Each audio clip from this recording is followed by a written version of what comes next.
이 시간 우리에게 주시는 하나님의 말씀은 여호수아 8장 30절에서부터 35절까지입니다. 제가 받들어 봉독합니다.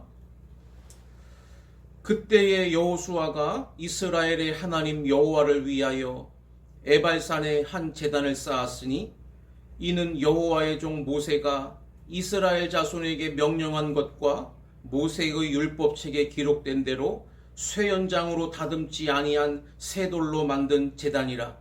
무리가 여호와께 번제물과 화목제물을 그 위에 드렸으며 여호수아가 거기서 모세가 기록한 율법을 이스라엘 자손의 목전에서 그 돌에 기록하며 온 이스라엘과 그 장로들과 관리들과 재판장들과 본토인뿐 아니라 이방인까지 여호와의 언약궤를 맨 레위 사람 제사장들 앞에서 궤의 좌우에 서되 절반은 그리심산 앞에 절반은 에발산 앞에 섰으니 이는 전에 여호와의 종 모세가 이스라엘 백성에게 축복하라고 명령한 대로 함이라.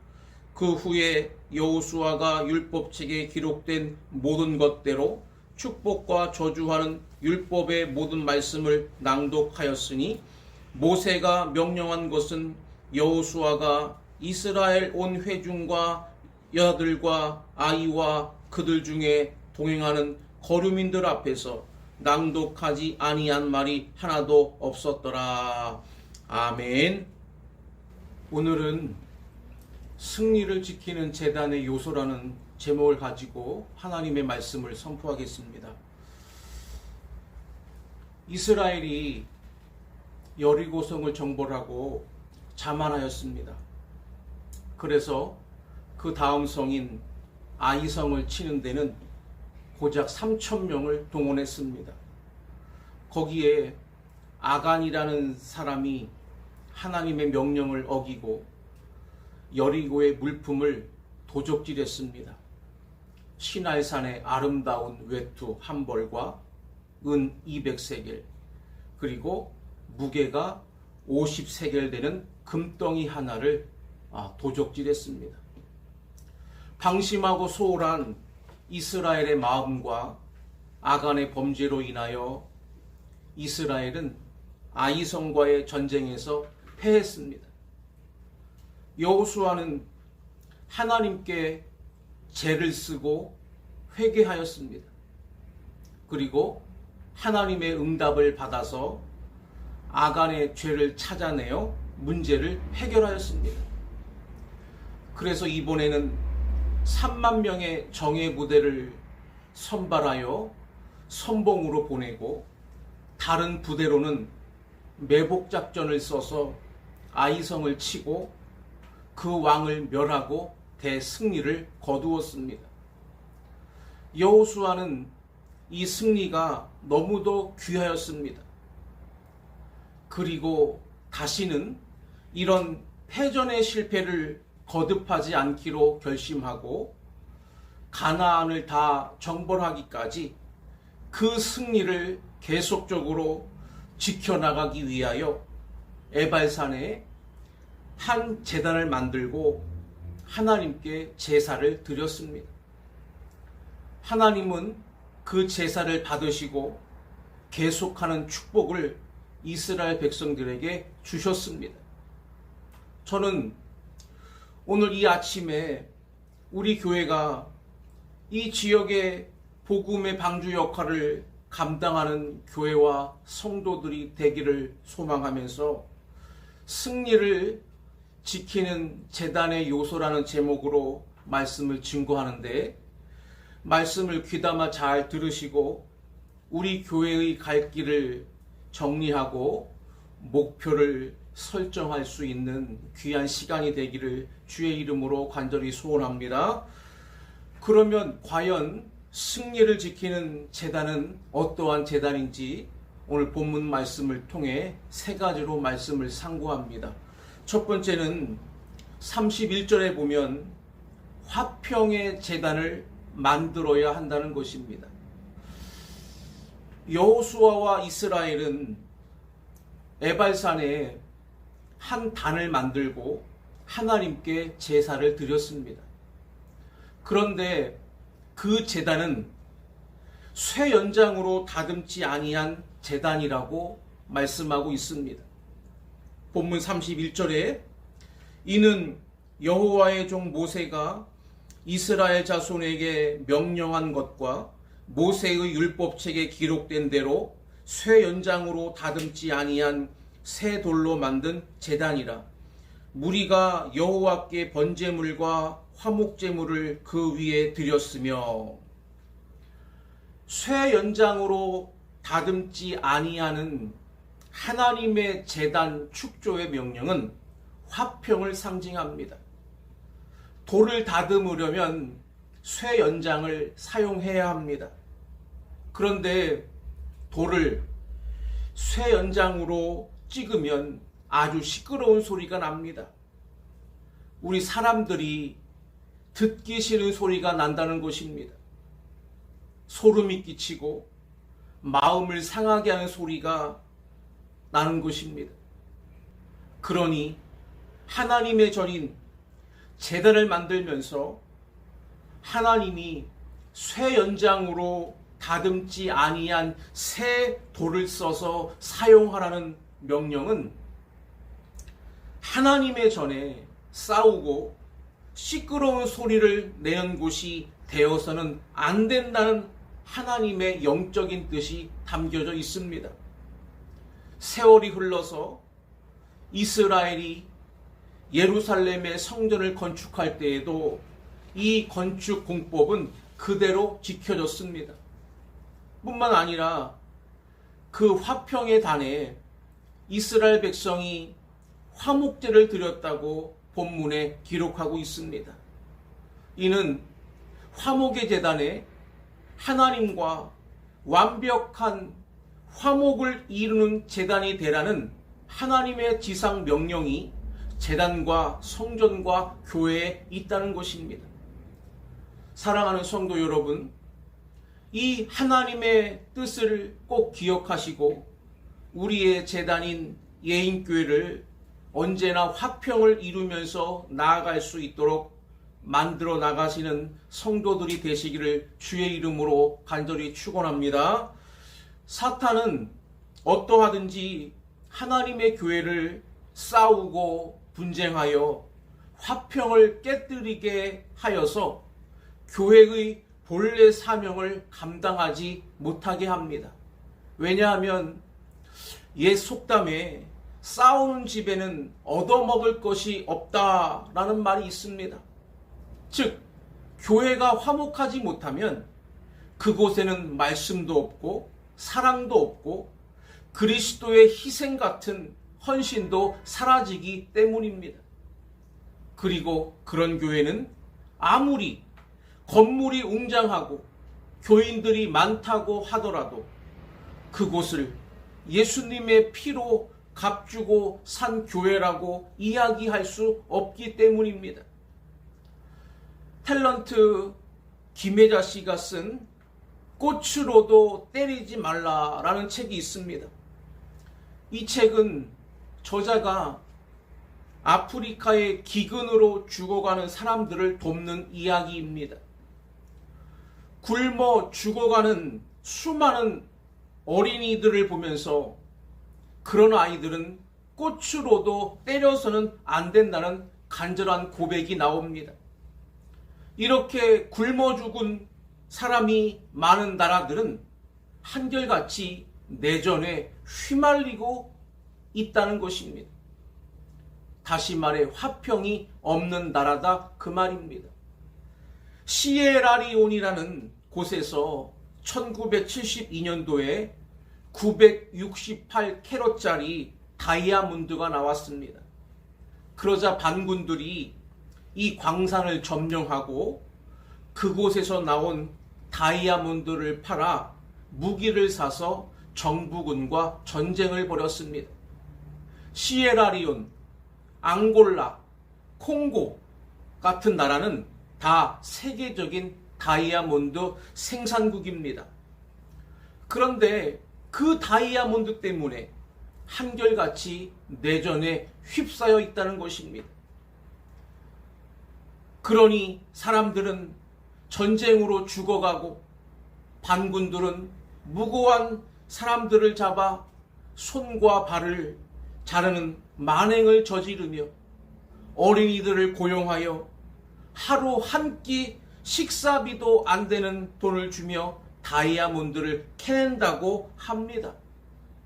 그리고 그 돈으로 무기를 사서 전쟁의 악순환이 계속되어 그 나라 사람들은 한결같이 기근과 전쟁으로 굶어 죽어갑니다.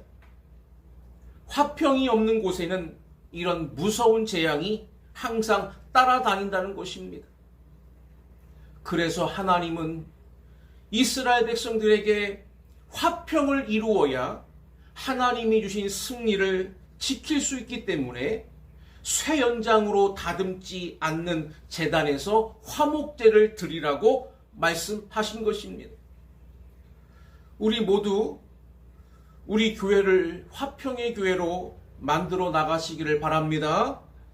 그래서 누가 오든지 이곳에서 말씀의 배부름을 얻고 세상에서 얻지 못하는 사랑을 얻고 기쁨을 얻을 수 있는 교회로 만들어 나가시기를 바랍니다. 그런 교회를 이루기 위해서는 서로 사랑하고 이해하며 내가 먼저 양보하고 나보다 남을 낮게 여기고 귀중히 여기시기를 바랍니다. 다른 이들의 약점과 단점은 감싸주는 사랑과 믿음이 강물처럼 흐르는 교회로 만들어 나가시기를 바랍니다. 예수님이 주인 되시고 머리가 되는 교회로 쇠 연장으로 돌을 깨뜨리는 시끄러운 분쟁과 소요가 나지 않는 교회를 이루어 가야만 되는 것입니다. 그래서 우리 하나님이 이곳에 교회를 주신 귀한 뜻을 이루고 그런 화평의 교회에 주시는 승리의 축복을 지속적으로 이루어 나가는 저와 여러분 되어주시기를 주님의 이름으로 간절히 축원합니다. 둘째는 33절에 보면 열심히 모이는 제단이 되어야 승리를 지킬 수 있다는 것입니다. 여호수아와 이스라엘은 아이성을 이긴 승리를 지키기 위하여 에발산에 쇠 연장으로 다듬지 아니한 돌로 제단을 쌓고 그곳에 모였습니다. 그런데 그들의 모임이 예사롭지 않았습니다. 오늘 본문을 보면 그 모인 모습이 33절에 기록되어 있습니다. 온 이스라엘과 그 장로들과 관리들과 재판장들과 본토인뿐 아니라 이방인까지 여호와의 언약궤를 맨 레위 사람 제사장들 앞에서 궤의 좌우에 서되 절반은 그리심산 앞에 절반은 에발산 앞에 섰으니 이는 전에 여호와의 종 모세가 이스라엘 백성에게 축복하라고 명령한 대로 함이라. 백성 전체 그리고 그들의 지도자인 장로, 관리, 재판장들이 빠짐없이 모였습니다. 그뿐만이 아니라 본토인과 이방인들, 즉 그때까지는 하나님을 잘 모르는 이들도 모두 함께 모였다는 것입니다. 얼마나 그 모습이 장관이었겠습니까? 한번 상상해 보십시오. 그리고 그런 모습을 보신 하나님은 얼마나 만족하셨으며 그 만족하신 하나님이 그들에게 아이성을 이긴 승리를 지킬 수 있도록 축복하셔서 남은 가나안 땅을 넉넉히 정벌하게 된 것은 너무나도 당연한 것이었습니다. 이스라엘이 미스바에 모였습니다.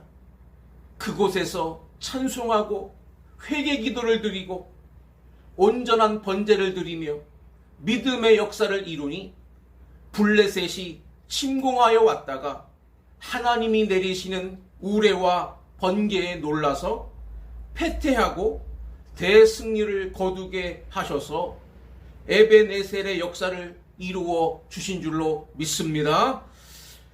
120명의 제자들이 마가의 다락방에 모여서 기도와 찬양을 힘쓰니 하나님은 그들에게 성령을 주시고 폭발적인 능력을 주셔서 그들을 통하여 예루살렘 교회가 부흥하고 승리하는 축복을 주셨으며 그들의 승리를 오늘까지 지속시켜 주셔서 수십억의 크리스찬들이 영생의 축복을 얻는 교회를 허락해 주신 줄로 믿습니다. 우리들이 하나님의 전에 모이는 것은 우리 하나님의 절대적인 소원이기도 합니다. 그래서 하나님은 스바냐 선지자를 통하여 모일지어다 하고 명령하고 계십니다. 사랑하는 성도 여러분, 우리 교회를 모이기를 힘쓰는 교회로 만들어 가시기를 바랍니다. 그리고 내가 그 모이는 자리에 언제나 함께 있는 성도가 되시기를 바랍니다. 그러면 우리 하나님이 우리 교회를 승리하게 해 주실 것이고 그 승리를 지킬 수 있는 축복을 허락해 주실 줄로 믿습니다. 예배의 자리, 기도의 자리마다 모이기를 힘쓰셔서 날마다 승리를 이루고 그것을 지키는 예인교회 성도들이 되어주시기를 주의 이름으로 간절히 축원합니다. 마지막 세 번째는 34절과 35절에 보면 말씀이 선포되는 제단이 승리를 지킬 수 있다는 것입니다. 이스라엘이 화평의 제단을 만들었습니다. 그리고 그곳에서 화목의 제사를 드렸습니다. 몇 명 모여 드린 제사가 아니고 온 이스라엘과 지도자들, 심지어는 본토인과 이방인들까지 다 모였습니다. 그리고 하나님께 드리는 순서를 마치고는 여호수아가 하나님의 약속의 말씀을 읽고 선포했습니다. 선포되지 아니한 말씀이 하나도 없었다고 성경은 증거하고 있습니다. 34절과 35절에 그 후에 여호수아가 율법책에 기록된 모든 것대로 축복과 저주하는 율법의 모든 말씀을 낭독하였으니 모세가 명령한 것은 여호수아가 이스라엘 온 회중과 여자들과 아이와 그들 중에 동행하는 거류민들 앞에서 낭독하지 아니한 말이 하나도 없었더라. 그렇습니다. 승리를 지킬 수 있는 힘은 하나님의 말씀으로만 가능한 것입니다. 왜냐하면 하나님의 말씀은 우리들의 생명의 양식이기 때문입니다. 여러분, 우리가 건강하려면 음식을 잘 섭취해야 합니다. 밥을 먹지 않으면서 건강을 유지할 길이 없기 때문입니다. 시간을 지켜서 정성스러운 아내의 손길로 지어진 양식을 먹어야 우리는 건강하게 세상을 살아갈 수가 있습니다.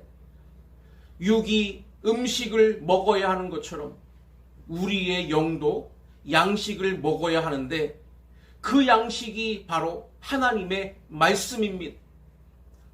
그래서 여호수아는 이스라엘이 아이를 쳐서 이긴 승리를 계속하여 지킬 수 있도록 하나님의 말씀을 선포하였던 것입니다. 하나님의 말씀은 살아있는 줄로 믿습니다. 그래서 우리의 영혼을 역동적으로 살 수 있도록 축복해 주십니다. 뿐만 아니라 우리 마음의 생각과 뜻까지 바로 잡아주는 힘이 있어 우리가 아무리 어려움을 당해도 그것을 이길 수 있는 힘을 준다는 것입니다. 성서 고고학을 가르치는 찰스 쇼라는 교수님이 계십니다. 이분은 대부분의 자기 생애를 팔레스타인에서 고족 답사와 연구를 하는데 바친 분입니다.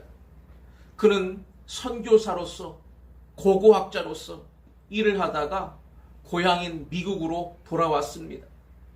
그리고 신학교에서 강의를 하셨습니다.